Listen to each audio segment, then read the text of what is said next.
everyone, welcome back to our course. So today we'll get started and we'll create our first app structure that we need to have to start our development. So if you remember from our last video, I mentioned that you need to have Node.js on your machine. That's the first thing you need to start with. So make sure you install it, install the latest version, and then you go and open your terminal and go into the directory that you want to create your application. And just run the command to create a Next.js template. So we write npx create next apps space and give the name of your application. I'll call it my app for now. And I'll wait for it to install all dependencies. Need to install the following package. Okay, so I don't have that installed globally, so I'll say yes. Why?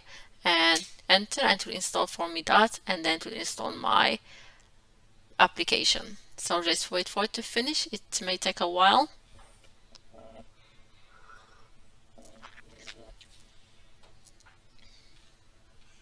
So as you can see, it's reinstalled React, React DOM, Next, and also a few other div dependencies you need only in development, which is ESLint and ESLint config nest, and that helps you with formatting your code and make it look much more beautiful, and also make sure there's no error like some variables are not used or using some variable which is not declared. All that stuff, it pick it up for you. So it is installed. Now I go into the new folder I created, cd. I call it my app. So you put the name of the app you create. And now I run code dot to open my Visual Studio Code. So my preference, my favorite editor is Visual Studio Code. You can use any editor you like, any editor you feel comfortable with. Just go to your editor and right click open full file or open folder, whatever your editor does, and open your project in that folder. So for me, simple with Visual Studio Code, I just do code dot and it will open for me my project in my Visual Studio Code. Nice.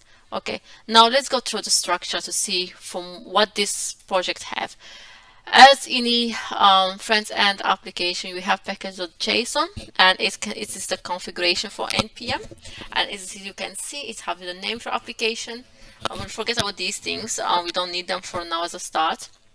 And then it has script, and here have all the scripts you need to run to build your app, or to run your app, or to clean your app, and you'll use them through our course during the development.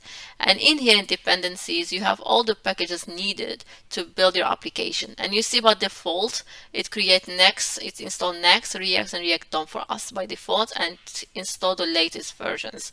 And then you have dev dependencies. They are dependencies or packages that you need during your development. You don't need them during deployment or production. So as you can see here, we have ESLint and ESLint config.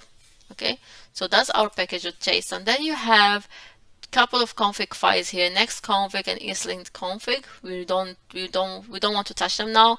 They are not part of this tutorial, so you don't need to touch them. But just to know, this is a configuration for your Next.js, and this is configuration for the linting. This is a package that helps you to make your code look prettier and pick up some errors. So that's a config for it. Okay. Then you have style. So they put all the CSS in here to keep everything structured.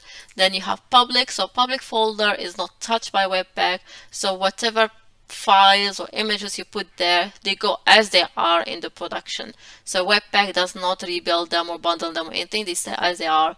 Then you have pages, and pages basically hold your actual React app pages. We know, I don't know if you know, but we don't have really pages in React. We have something called routes, but they behave, and from the look in the browser, they look like pages.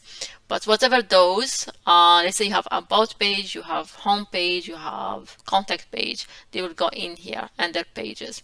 And then we have API, which we will not be using now, maybe later in this course.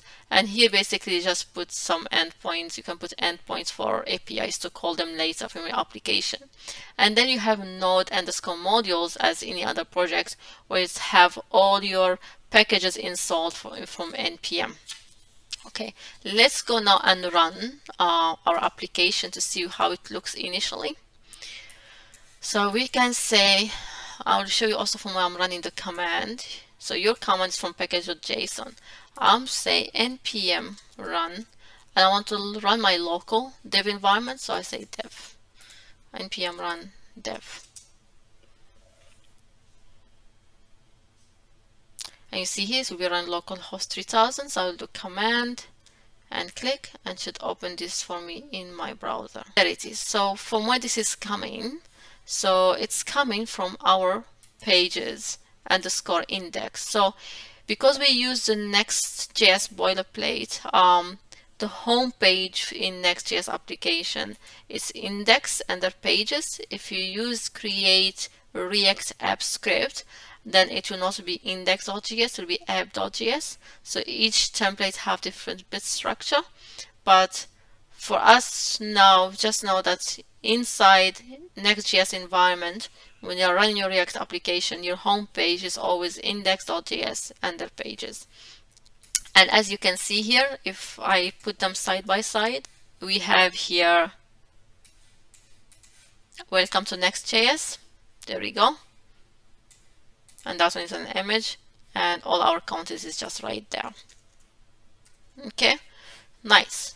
Now, as you can see, remember we learned about components. So in here, this is our component, and it's called home, and it is exported as default. So we can import it from our app.js. So here actually picking up all my components in here by default. So this is my function components, and as you can see here, we have a return, and then you have your JSX code in here. And remember our class name, that's our class name. So our class name, then you put your styles here.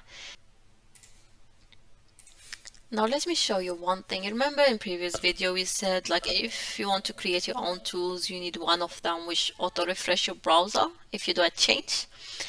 There we are in Next.js, we don't need to add any extra configuration. But if I just go here, I don't know, remove this and see this, I click save, and exactly it's immediately disappeared. So my browser auto detects my changes when I save them. So that really comes very handy when you're doing development.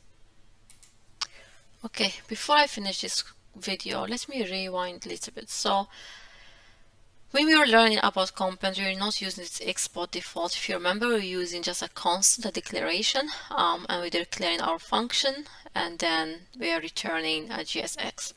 So why we are having this export default, and what is it? This is for the module usage. So this is a module, and as you know, a module, it's like a code in JavaScript, a function you can create, or a block that you can export it and then import it from other files to reuse it again. Okay, so that's what export does for us. It allows us to export this function here so we can reuse it in other components. Another thing to add to this, why we have a default in here. So the default, it helps us with the way we are importing. If we didn't have default and we want to use this home from another place, we have to do something like this. We have to do import, for example, home from then our file, right? But if we have default here, then we don't have to do this. We just import and the name and the path. Okay, so remember this export default here, or export alone, it helps us to export our modules, our components, which look like our modules, and be able to use them in other places in our application. So that's an extra bit here. And what I will do now, I'll just remove everything and clear up our project because we'll need it later. We don't need all this stuff. So I'll just call, for example, const, and I will call index, or I've just called home still. And it's an arrow function, sorry. And it will return return a h1 for one now, hello world, and I'll come here, I'll say export default home, and we'll finish it up. You see here, I save it and refresh automatically there. So we need this to get our setup for our next video. So stay tuned, subscribe to my channel, hit the alert button, so when I push my next video, you'll be alerted and you can continue with your course.